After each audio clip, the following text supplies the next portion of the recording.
Where are we at? We are celebrating Mother's Day here at Sundays. Let's eat! Earlier than usual breakfast for Mother's Day. What do we have first?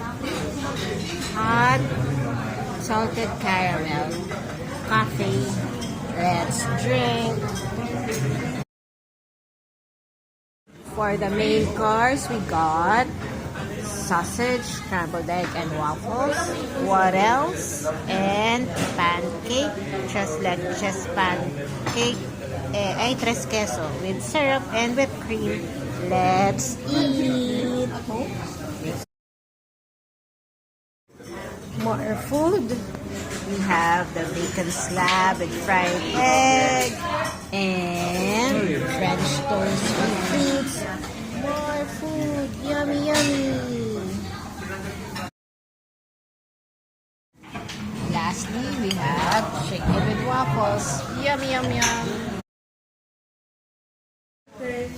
Happy Mother's Day to you. Happy Mother's Day. Happy Mother's Day to you. Thank you. Thank you. Happy birthday.